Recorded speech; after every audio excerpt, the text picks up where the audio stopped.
Hi, thanks for joining me on another episode of Flashback Files. Today's conversation is with Caitlin, someone whose story will resonate with listeners navigating career uncertainty, comparison, and major life transitions. Caitlin's path spans university, college, private practice, and municipal law, a journey shaped by not a single defining moment, but by thoughtful pauses, recalibration, and persistence. This episode may land especially for those who feel behind, who are questioning their timelines, or who are learning how to balance ambition with relationships, well being, and changing priorities. Caitlin also joins us during a unique life chapter on the edge of becoming a parent, offering perspective on how career identity can evolve without disappearing. Caitlin's story is a reminder that growth isn't always linear and that sometimes clarity comes from staying present rather than rushing ahead. I hope you enjoy. Oh, and a disclaimer. For those who tuned in for the episode with Andrea, this interview was filmed on the same day and therefore in the same manner. Those who know, you know.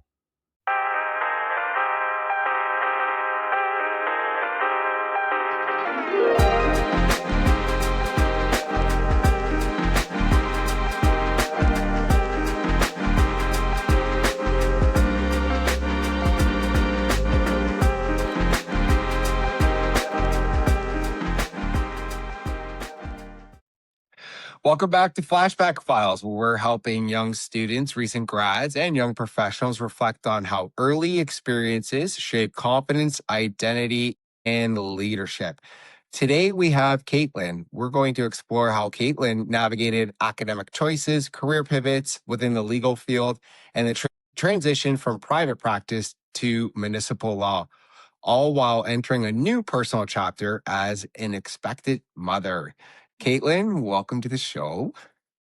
Hi, Josh. Thank you for having me. I feel honored to be here today to discuss my academic life and career and all that fun stuff.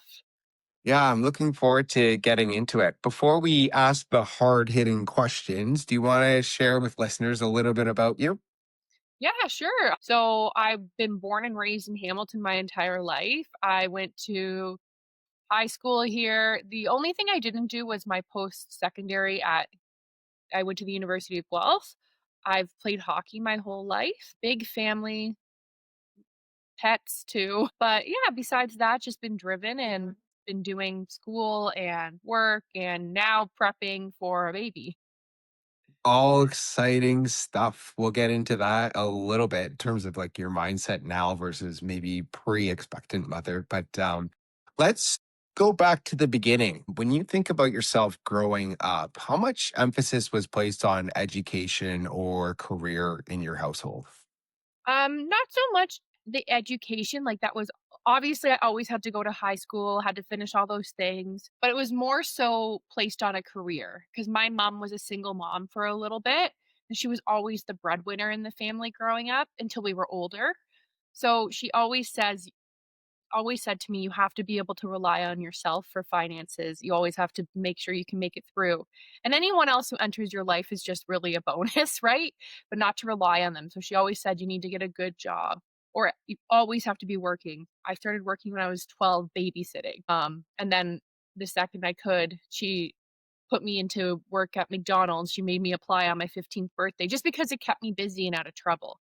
And then Mhm. when I eventually chose the career I wanted to do, which I'm sure we'll dive into, that's when I realized that school was a part of that, post-secondary school. Right.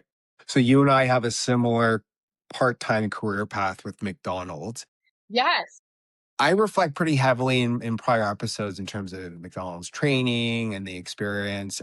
I would be remiss not to ask, what was your experience like with the training and the culture at McDonald's? So I worked at McDonald's for 6 years, from the time I was 15 till 21, and I actually worked my way up to a swing manager there, so just underneath a salary manager, so there was so much training. McDonald's also taught me a lot about customer service and how to treat people in the service industries, and how I find a lot of people undervalue those people and treat them with disrespect, but McDonald's was honestly one of the hardest jobs I ever worked at. It was nonstop, getting yelled at, but it also taught you discipline to show up. The training was crazy. It was great, but it was crazy. Yeah, I was, blown away, and I say to this day, like, it's probably the best training I've ever received in a job, like, how Yeah. formal it was and all of it. Mhm. Cool, and I think you're right, like, some of the people that we come across, like, serving at the window or drive-through, people throwing food at you that it wasn't their order, like, you deal with a mixed bag of people, so it conditions you in the right ways, I think. Absolutely, getting yelled at every single day. Yeah. So when you think about your final year of high school, you probably have a little bit of pressure to choose a post-secondary program. Maybe some of your friends knew what they wanted to do, maybe they didn't. What was your mindset at the last year of high school when you really thought about what post-secondary looked like for you? The last year of high school, I remember being so stressed. I remember looking back and because I knew at this point what university I wanted to go to. I was dead set on it. But every grade I got, I remember being so stressed about. I'm like, "Oh no, this grade will bring me down completely." And it's so funny because at the time it was such a big thing. But in the grand scheme of things, it was just a small blip in my life, but I remember I applied for 5 universities. I was dead set on going, and, I always wanted to go to Guelph, like I said, because they had the criminal justice program, and I had seen the University of Guelph before. I did tour other universities, but like I said, I was dead set on that one, also because it was not close to home, but close enough that if I wanted to, I could come home. So I started getting into universities. I got early acceptance to some of them. Actually, most of them I did. But, yeah, I kinda knew all throughout grade 12, so I already had chosen since I also had found my interest in the programs and classes I liked, I just, focused more on the histories, or I'll call it the social sciences in grade 12 and 11, so I could really gear what I wanted to do, which was really nice. Cool. And you said the University of Guelph had the program that you wanted. Did you do the commute? Did you stay out there? So my 1st year, I lived in residence. My 2nd year, I commuted. My 3rd year and 4th year, I lived in a house with 4 other girls. So what was that experience like? You changed the living situation 3 times. I always hear about first year residents, people do it, but then I tend to hear second year, no more residents. So what was that journey like in terms of going from residence to I guess, driving to living with in student housing? So before my 1st year of university and after my last year of high school, so grade 12, I was so driven on going to university, but I realized I was not quite ready. I had the grades, like academically I was ready, mentally I was not. So I actually took a year off. So I worked full time. So when I went to university my 1st year and lived in residence, I was 19. And I had a lot of freedom at home, but I wasn't used to the freedom in residency, you had to sign your guests in, sign them out. It was a little bit of a rewind for me, but at the same time, I had no one monitoring me, so it was completely different. And no one else in university, they don't call home if you don't attend the class.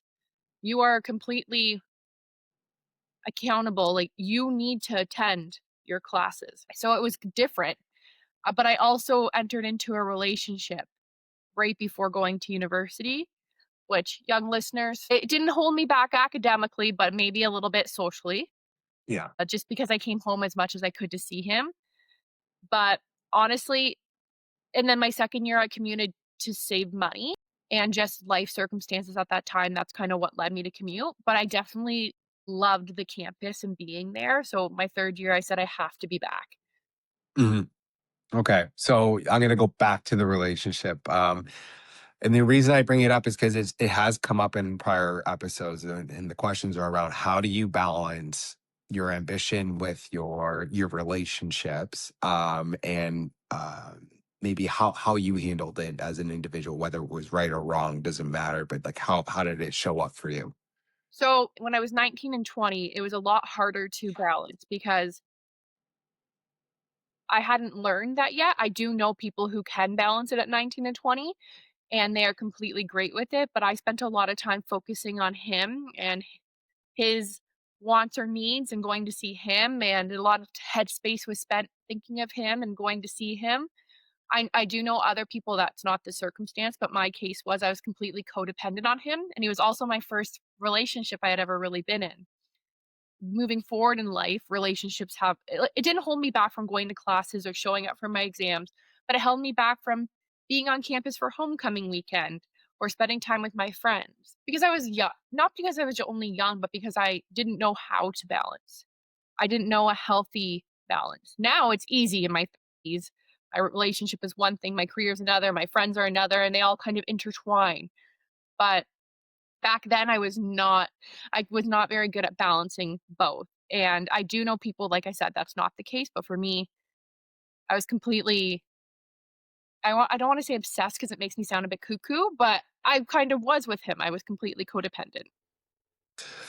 So I can relate a lot. It was my first relationship. I did the commute from Humber College, so Etobicoke to Hamilton for the very same reason. I wouldn't even go see my family. I would go to her place, stay at her place for the weekend, do my laundry at her place for the weekend, and then go right back. And I can relate to the amount of space that you dedicate mentally to the relationship versus like opening yourself up to other social Yeah, avenues. absolutely. Yeah. And it's interesting because it is one thing that I don't think that going from high school into college or university with a partner, nobody really prepares you for that. And if somebody does, it's your parents, and who wants to listen to their parents at that age? Not I. Even though most things my parents did tell me were right, but not I. Did not wanna listen. So when you had your boyfriend, you were doing all the good things at university. I imagine your marks were good enough to graduate. Oh, my marks are in university, so to get my roommates would get upset or annoyed with me because I was the type of person who I procrastinated a lot. I definitely could have applied myself a lot better, but my average was by the end of it high 70s, low 80s. And but I would be the type of person who procrastinated an essay till the night before it was due and stay up all night and hand it in and still get the same mark as someone who worked on it. I test You're very well and academically I do very well. Social like, street smarts, I always tell people, not my thing. Book smarts, yes. But I my program to graduate with the major in criminal justice and public policy, and I had a minor in family and child studies, I had to maintain an over 70% average. So, yes. You're one of those, Caitlin. I couldn't handle I had a friend like that, and I had to just put in double the amount of work to get something that was even close to his mark. So good on you. I mean, hey, we all have our talents. Yeah. That's one of them for You sure. stick a you put me in a lab, though, with some sort of science project or math project, I'm a fish out of water. I have no clue. Those not my strengths, and I remember in high school, in math class, being so confused, and in science class, having to study and stay up, and it just didn't hit me. My brain could not process it. So, good on those people who can do all that stuff too, because that is not Yeah. my experience. Yeah. So that at that stage of life, did you feel like you had a pretty clear vision for your future, or were you still figuring things out? So, when I graduated university, I didn't completely know what I wanted. I knew the area I wanted to be in. I knew I wanted to do some sort of law. I chose a minor in family and child studies because I thought I would be a family law lawyer. That was the goal for a little bit. Looking back, very glad I did not pursue that goal of being a family law lawyer. But I didn't know really, so I still took another year and worked full time once I graduated because I needed to figure it out kind of which avenue to pursue. Okay. And I think we should take a step back. Like you mentioned that you knew that you wanted to take the golf program. Is there a why behind that in terms of you seem pretty certain that you wanted to get into law to some capacity. Is there like a motive behind any of that that you care to share? I have a brother and sister who are both cops actually. Well, one of them's retired since, and actually they both retired since. And when I was younger, I used to always say I want to be a police officer. And someone pulled me aside and said, "You're not the type of person who's going to be running into the dark building. You would be too scared, too scared." Which I'm so glad my sister. It was actually my sister who pulled me aside and told me that. And then I took grade 11 and 12 law in high school, and I just completely fell in love with everything that was being said. And partly attributed to it my teachers at the time too, because they taught it with so much passion and it was just amazing. But I just completely fell in love with everything to do with it, whether I didn't know there were so many different roles in a law firm at the time, like, I thought lawyer and that was the only one, but I just fell in love with it, and from that point in university, I kind of knew all along. Okay, cool. And so you were able to take something that was innate in you in terms of police officer, and you got creative to find something that would be a fit for you. Just one thing back to your siblings being police officers. Was it because you wanted to be like one of them in a way, or Yeah, did you? I always have looked up to my older sister. She's just a powerhouse. She's was a single mom as well for a bit.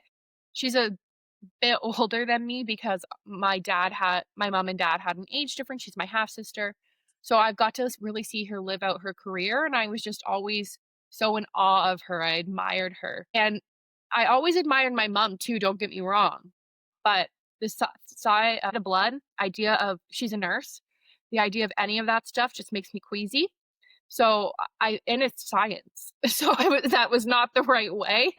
So I just kind of looked up to these women in my life and I just fell in love with her lifestyle and I wanted kind of what she had. Amazing. That's cool. So after university, you made the decision to pursue a paralegal diploma. What prompted that shift?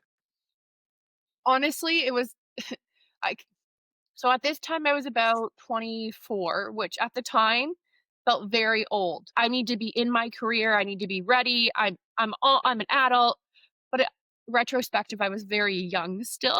But I was working full time as a store manager for a company and I I decided I couldn't do it anymore.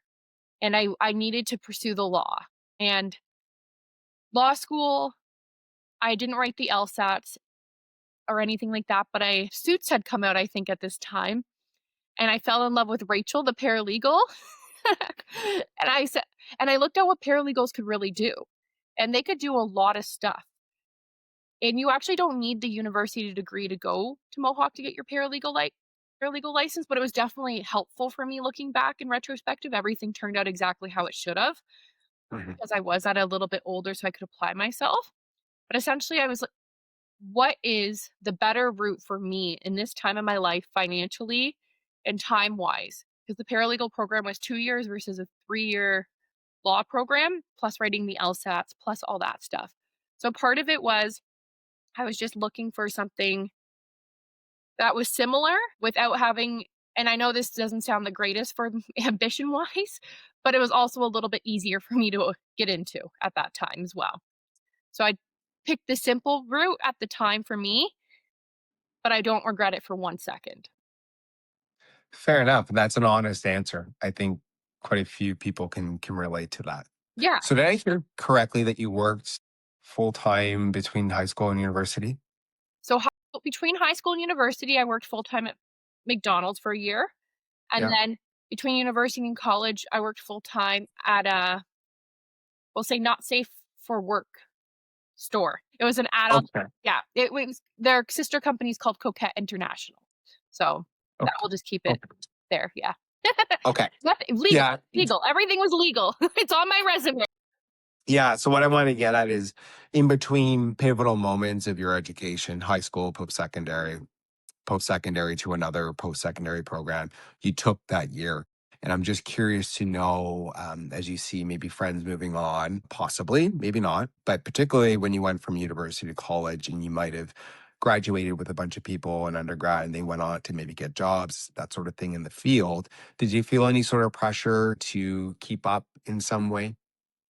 I feel like my 20s was just always pressure to keep up and comparing myself to others and thinking I should be reaching these key milestones when I hit every milestone I was needed to, just at the pace I was meant to.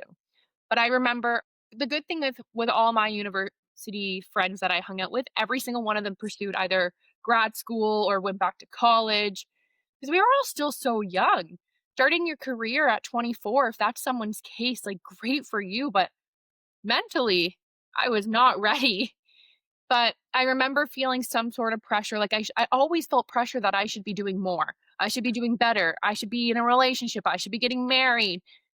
And looking back, I spent so much time comparing myself to others that I didn't miss out, but I did kind of miss out on where exactly I was and what I was supposed to be doing in that moment. But yes, comparison was a big thing. Always feeling like I should be doing more was a big thing as well. And the reason that I always chose to work in between major life decisions was partly because I didn't want to rush into a program and then not finish it. My mom always told me, and it started with hockey at a young age when I begged to play. If you start hockey this year, you finish the season. And I fell in love with it. So same with university for me. Finishing it was never going to be an option. So that's why I took that year off. Mhm. And then when I didn't know what to do, I just went back to work, what I was good at, and then figured it out, right? Yeah. So if you were to speak to somebody in that position, so 24-year-old that may be deciding to take a year off before they take another big step, whether it's academically or in their profession, what would you say to them to help keep them grounded? At 24 is still so young. Your brain is still, I don't know science. I said this earlier, but your brain is still literally developing at that age, right? There's so much more to come. You don't need to rush to the finish line because you are exactly where you need to be.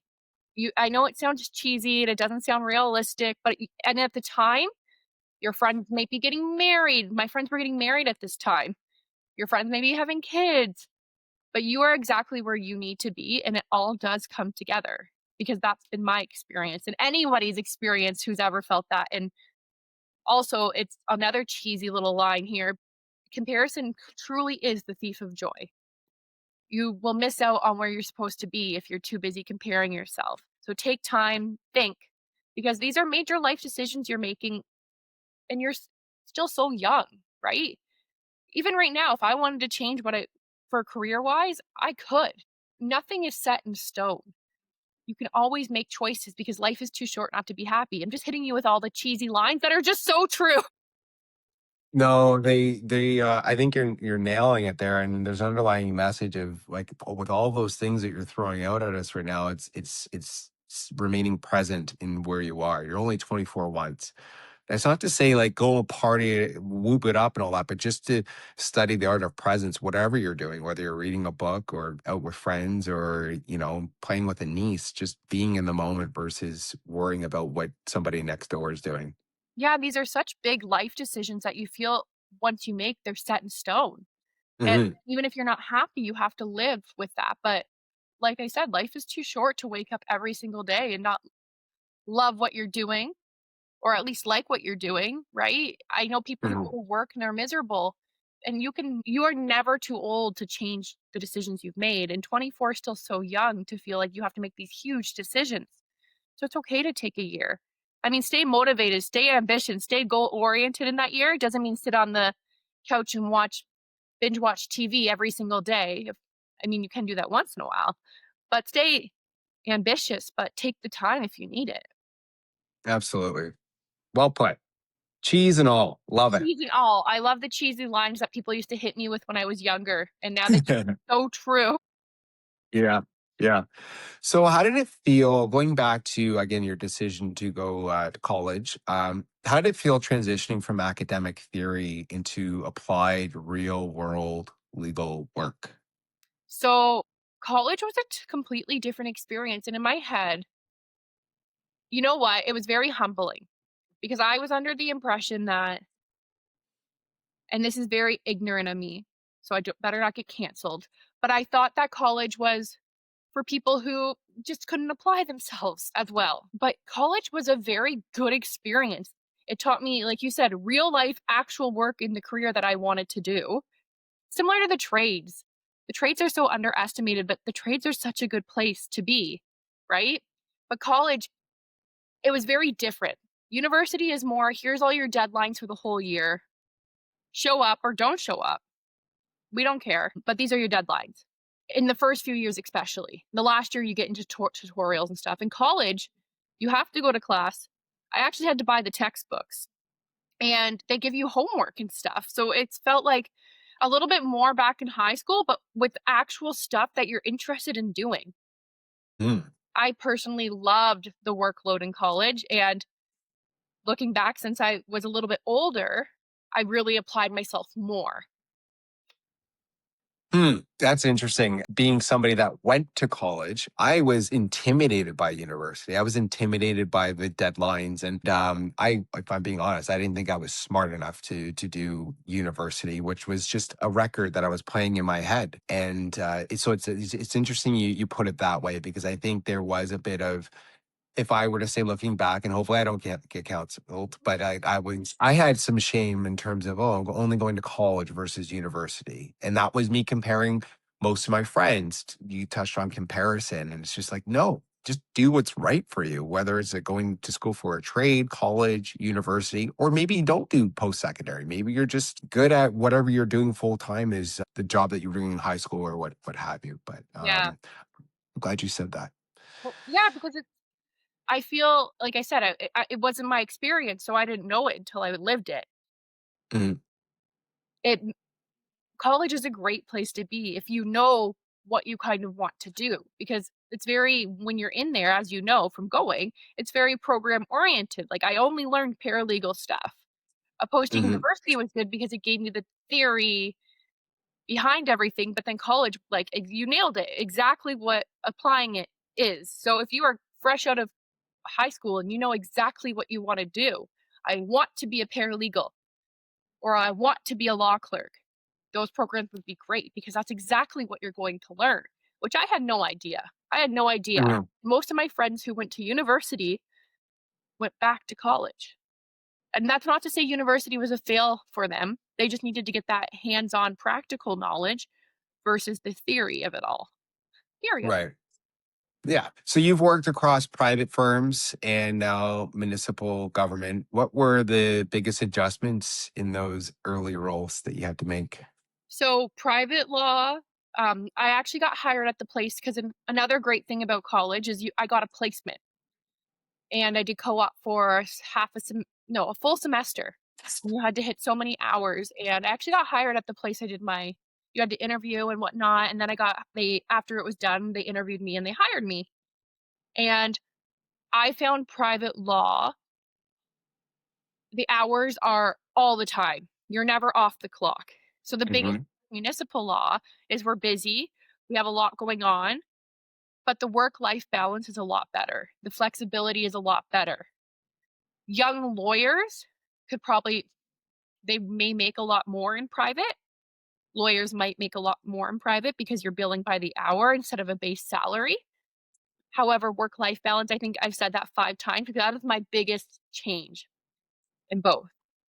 Okay. And that's, I think, it's something, again, almost like managing relationships going from high school to college. It's also something that we aren't necessarily educated on. Like when you get a role, you're just like, okay, I want to do everything to please the person that I'm reporting to versus taking care of all of the things that you need to juggle in life, social life, kids, Yeah. eventually.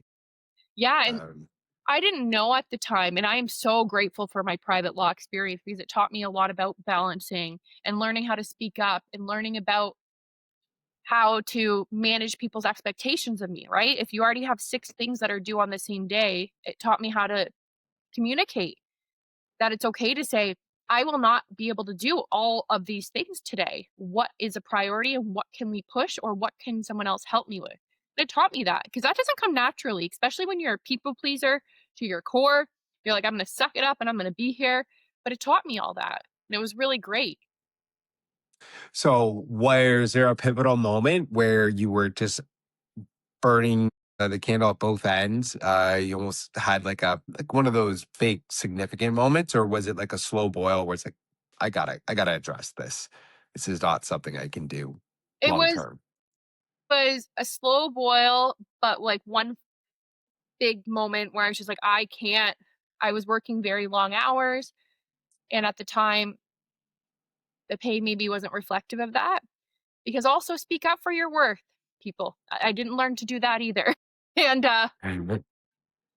and then eventually I told them, "I need help," or because there's so much going on, and Yeah, before I knew it, it was a year and a half into this, and I one of the lawyers I worked with was spectacular. She was another there's always been strong woman figures in my life, obviously male as well, but I obviously, as being a woman, I identified more with the woman, and she was just so smart, one of the smartest people, photographic memory, and I remember when I said, "I think I need to move on," because I didn't go right to municipal law. I worked at, First Canadian Title Insurance for a year and a half, which was another great opportunity, and she said, "Okay, of course, what do you need? What can I do to support this?" And it was I left on good terms, I gave my 2 weeks, and I didn't know if I'd ever go back to the law, and I obviously did. So when you bring up this individual in your life, strong female figure, would you say she was a mentor of yours, or in general, have you identified mentors along your career path that you could maybe share about? She definitely was. I didn't understand how she would keep it all together all the time. She was so busy, but she always was so organized and knew exactly what needed to happen, but she was so intelligent. I I was envious, upwards envy I've learned recently, where I love it for her, but I wanted it for me too. And so she was definitely one of them. Another one, like I said, was my mom. My mom was such a hard worker my whole life. And although it wasn't so much in my career, it was definitely great to see. And same with my sister. And then when I went to FCT, all my managers were women, which was great as well. And now working for the city, one of the lawyers I work with is a woman who's also an expecting mother. And my boss at the city is also a woman. So it's great to see all these. So there's been lots of role models, but definitely at that firm, that one woman, she was just so smart and she was so supportive and so kind and patient. Awesome. So you sounded like you knew what you wanted to do early on, but was there a formal moment when you were working full time where you said, okay, I actually fit here. I belong here. This is what I want to do. So I think halfway through working at my first firm that I worked at, I was loving the work. I loved the work so much. But like I said, that work life balance kind of, and I started to get burnt out because I didn't understand that work life balance. So anything that I've done, I've usually either thrown myself into completely or, Mhm. yeah, that's exactly, there is no either. I did that. But it wasn't until I got to where I am now where I truly felt, holy moly, I love my job now. Obviously, there's days when I wake up and I'm like, "Ooh, it's a really cold day. I'd rather stay in bed." But I love my job now, and I love the area of law I'm in now. And this is one of those things at 24, I never saw everything working out exactly how it did. But once I realized that my job was stimulating me mentally, which I did learn that at my first firm as well, and it was challenging, but I also loved learning and I was doing learning on the outside of work as well. It was Mhm. yeah, it was that's kind of it when it happened. Mhm. And how far into your career was that? How many years? So, I did love what I did at FCT even though it wasn't legal. However, I missed the law. So I wanna say I worked private for about 2 year and a half, like maybe 4 years in, and I that may sound discouraging, but it's because I had to find the right place for me and the right fit, and I had to find the right company, we'll say. And then it all became great, and I got the support. I'm very supported. I have a great team where I work now. I'm so happy that it all played out like this.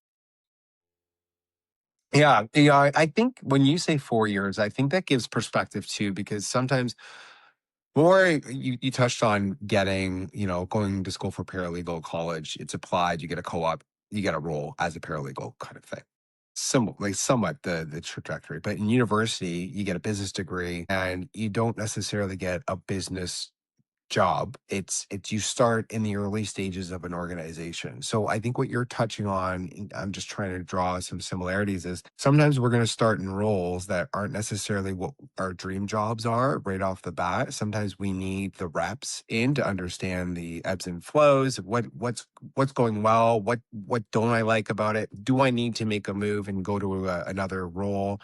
But I don't think 4 years is too far off in terms of saying I belong here, because it gives you the reps to know that what the good things and the bad things are of the role. Does that make sense?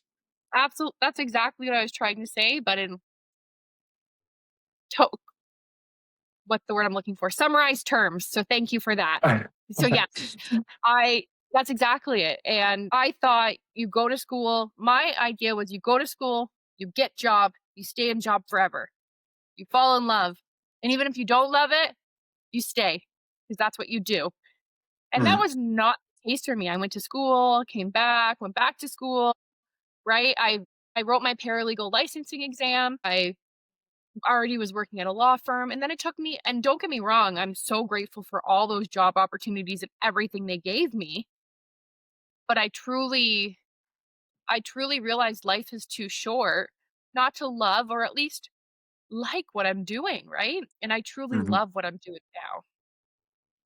And what you do every day, I'm sure there have been some aha moments along the way. Like you might have had an idea of what working in a law looks like, but what has surprised you the most to date about working in law?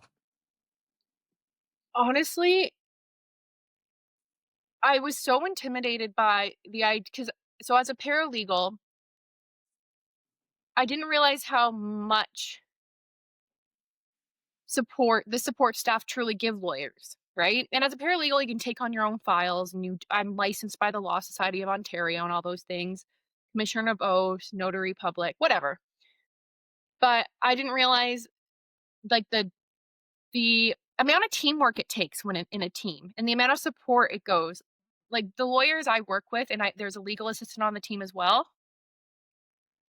We are a team, and I there's not much I wouldn't do work wise to support them. They are just and your teams work so much. In my experience, I'm very blessed because I work on two different teams in two different areas of law right now, and both the lawyers I support are spectacular. They're both young in their careers, and I didn't realize how much of a team. I was going to say team sport, but team job it is, and how much better it works. And I believe there is a stereotype for lawyers as well. People think they're just, I don't want to say you see the suits and you see Harvey Specter and he's a little bit arrogant and whatnot. And the lawyers I work with are just so kind and appreciative. And I don't know, they're just basically like us. They're just people who love what they do and go to work. And that was a big surprise for me being treated as an equal. Mm, That's the biggest okay, surprise, I think, being treated as an equal, which is good. very beautiful. And cheesy, again, I'm all about the cheese. I'll blame the pregnancy. I love it. I love it. So you've had various roles, maybe shorter than others, but like paralegal, licensed paralegal, title officer, law clerk. How has Mhm. your definition of success evolved over time? Honestly, for me, it's more personal goals, and it's how well I can right now, it's how I when I entered my role I'm in now, I knew nothing about municipal law, not a single thing. And when they asked me in my interview, I didn't lie. I said, "I know nothing." But I am willing to learn. I am willing to put the time in because I didn't know if I just because I didn't have the experience didn't mean I couldn't sell my capabilities. I know what I'm capable of. I will sit there and I will pick it up and I will work hard till I learn. So my success now is managed in how well I can draft a document versus when I started, or how well I can do some case law research, or how well I can do something without getting changes to it. So it's just like personal milestones opposed to these huge running the corporation things as well. And those can be people's goals, absolutely. Like you can move in within a municipality, you can move up, but mine right now are just mastering my skill level. And it's funny, I just did my review at work and we wrote my goals in. And my goals for the next 2 years, this is the first time where I said, "Well, to be honest, in the next 2 years, my goals are to focus on my family because I'll be going on maternity leave and then coming back and refamiliarizing myself with my area again. Well done to call that out. I mean, sometimes people are a little protective of what their family priorities are out of fear that they might be discriminated against or, she's not ambitious enough, but you called it out in a formal review, Well, yeah, and then my which long-term goals were obviously more work oriented, but my short-term goals, I can't lie, it says 1 to 3 years. I won't be here maybe for up to 2 years. Who knows how long of a maternity leave I'll take. I can't say my goal is to do all this and then I'm not even at work. absolutely. So, were there moments where you questioned your path throughout the way? And if so, what helped you stay grounded? There's been many moments. So, not since the career I'm in now, because I feel like this is the career, this was the end.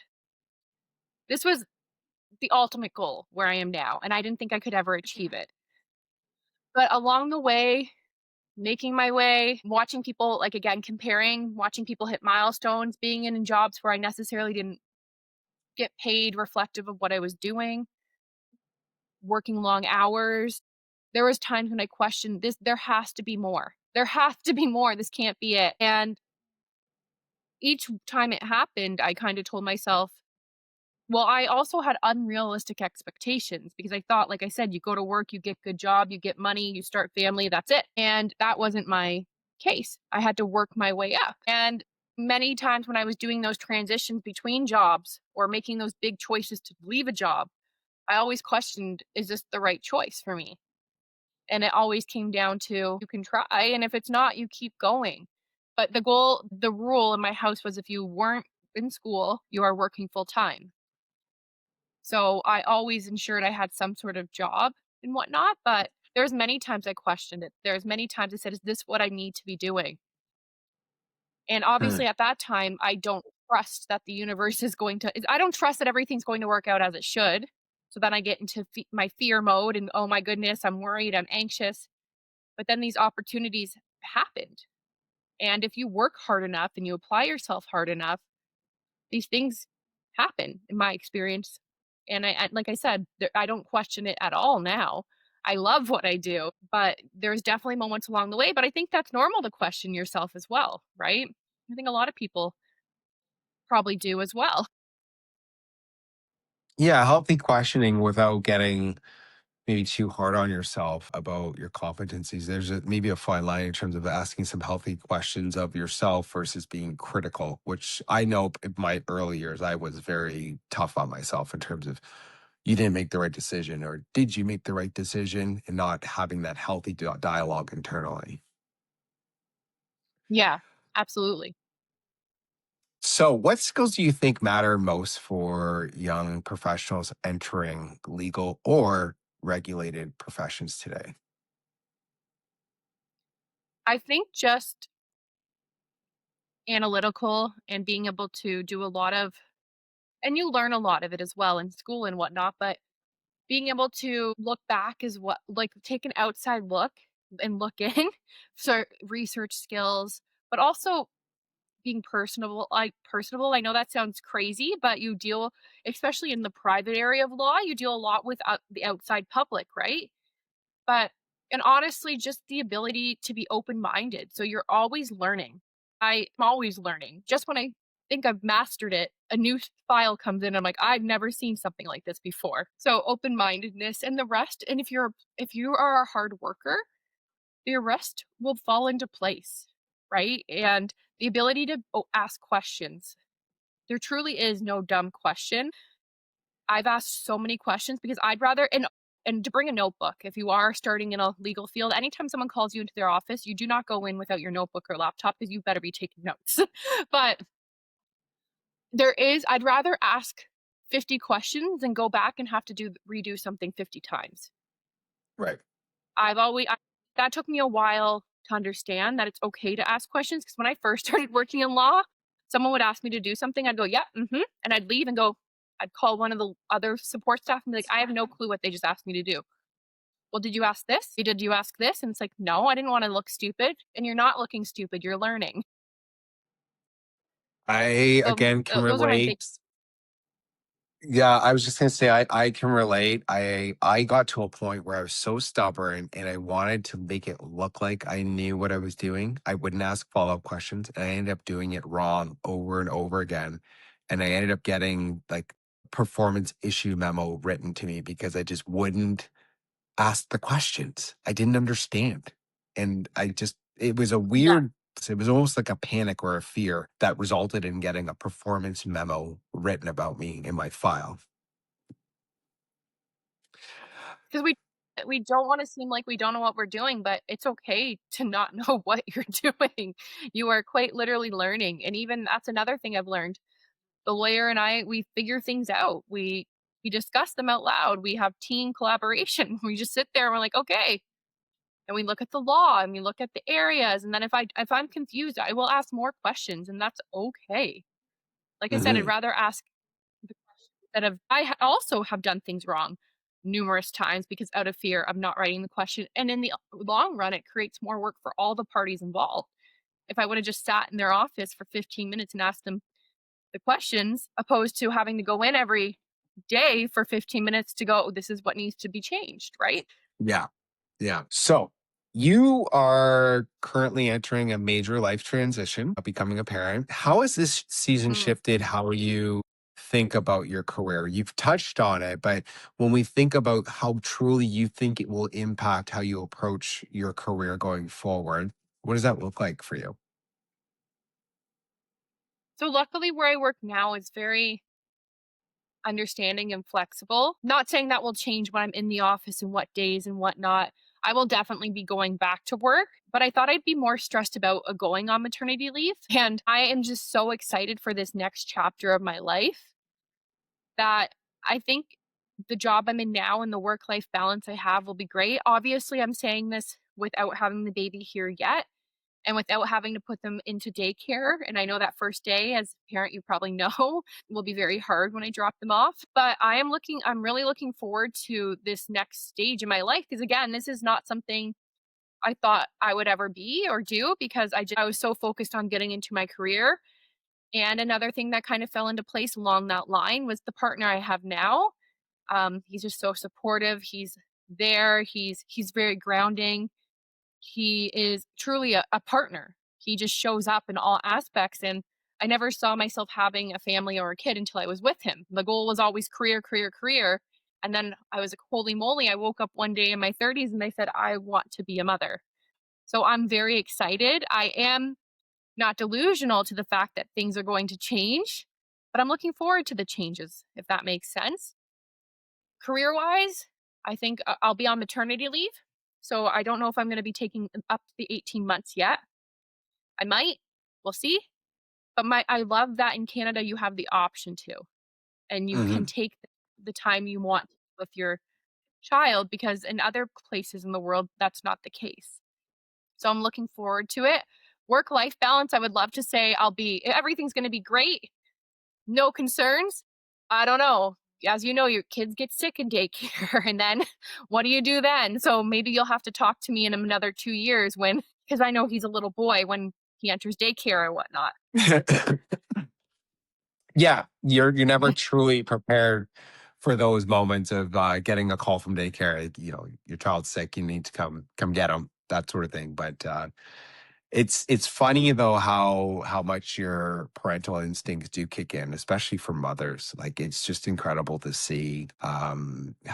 Tori, you know, I've interviewed Tori, and she talks about having the superpowers of a mother, and I've seen it, and I think probably going to have those very shortly as well. It's crazy. I didn't think like it's crazy how much you can love someone when you haven't met them in person, right?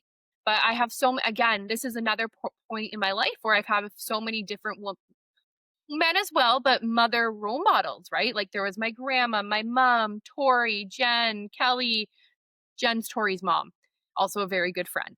But all these people that I just look at and I'm like, okay, they can do it. And all those people I know, it's another job I'm entering essentially, where I'm gonna have known nothing, and some of it will kick in, I'm sure. but some of it Mhm. may not. Some of the things where you don't know, and I'm gonna have to ask for help again. And I'm okay with that because that's kind of what my career has taught me, that it's okay to ask for help if you don't know. And it's okay to practice Mhm. humility when you truly don't know. It takes a village, another one of those lines. It really yes, and I'm one of those people, like, I have so much support, and my mom actually retires before I go. My sister's on maternity leave right now, so my stepsister. So there's so much support, and DJ, this is my partner, this is his not his first rodeo, so we got this. I say this again, maybe talk to me in a few months at 3 in the morning, and I'll maybe tell you a different story, but who knows? For listeners who worry that life milestones might interrupt career momentum, what perspective would you offer? Hmm, yeah, just one moment. Let me gather my thoughts. I think that was a really realistic fear years ago. That was very especially for women. They there was already so much holding them back, and then starting a family and the concept of going to work, some people would see that as being a bad mother or whatnot, right? Because the idea was women stay home with the family. Mind you, this is years and years ago, but we have advanced so far. And I believe that there's also paternity leave too now, which is really cool. So men can actually take some time off with their kids as well. But I believe that if it holds you back, then maybe this may be bad to say, but maybe it's not the right job for you if they don't align with the culture of motherhood and they respect the boundaries of mat leave, because where I am now, they're very respectful. And obviously, if you're still building your career up and you need to take time off, it might set you back by a year if you're just going off, but that's okay because it's meant to happen how it should happen, right? And your job will still be there. My job's not going anywhere because it will be there. So I think society has shifted so much that workplaces, not that they didn't respect mothers before or fathers, but they acknowledge them more and there's more to support them as well. I don't know if that answers the question, partly because I don't have the experience yet.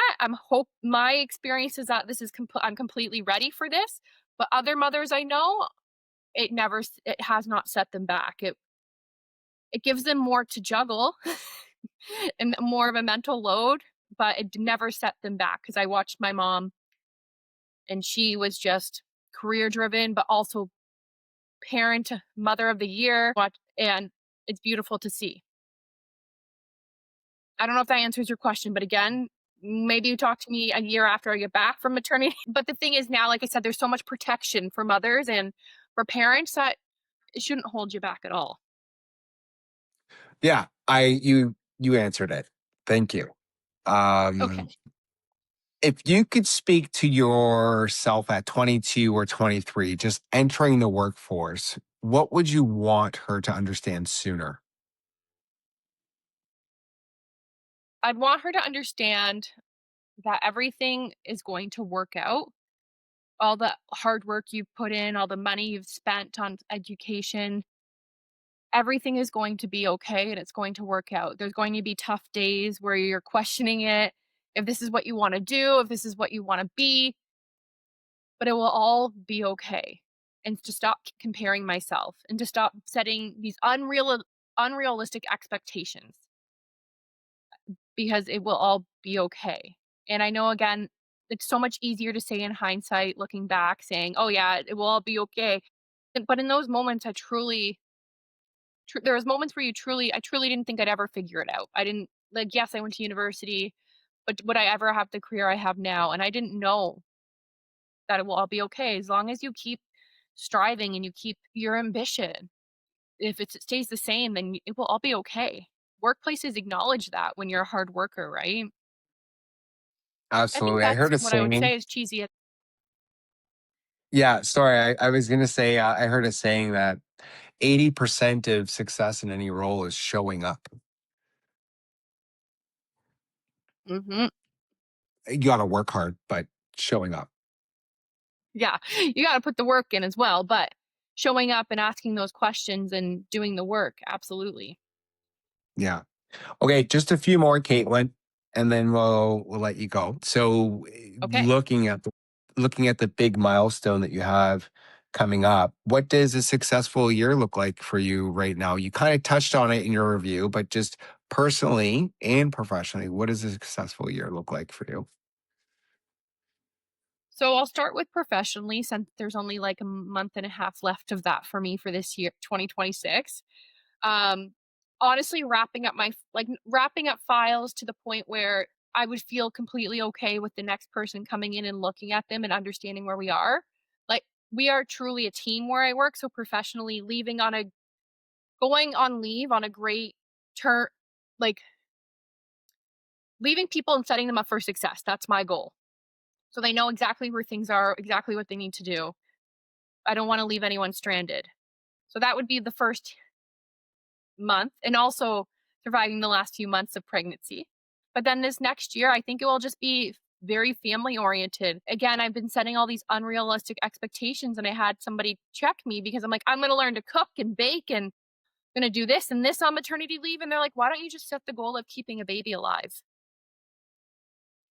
Okay, we can do that. So that's my goal to fall into, not to fall, it may be a fall, maybe a plummet into motherhood, but to learn about the baby and practicing a lot of acceptance with my body and this next stage and learning how to adapt to a changing relationship with a partner once there's a baby. So my goals this year is just truly family. And I don't know what that will completely look like, but like I said, and not setting the bar too high. Like I'll need to start fresh. It's like I'm entering a entry level job with no training. Where's McDonald's when you need it? I know. Well, luckily I do have nieces, and that's the good thing. And I have the other mother figures like Tori we was touched on, or my sister who has she has two, and I've really got to watch her become a mother, and that's been beautiful. So this most recent baby's only she just turned 3 months, so I've been every time I'm there, I ask like 50 questions. How do you know to do this? How do you know to do that? So I guess I am getting a little bit of training. Good. Final question. If you had to Okay. summarize If you have to summarize your career journey so far in one sentence, what would it be?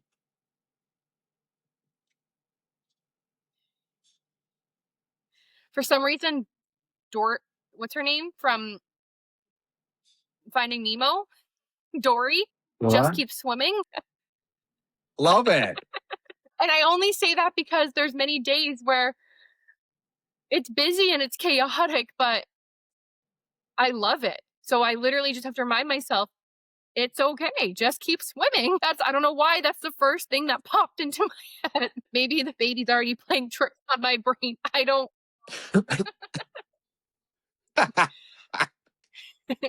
That's so great. Caitlin, thank you very much for your time. I think you've been very generous to give us a little peek into what your life looks like, especially in this little exciting chapter that you're about to go into. So I really know that our audience has taken quite a few insights from you that they can apply real time. Thank you. I know you're very busy, especially with prepping for baby, which will be arriving in March, I believe.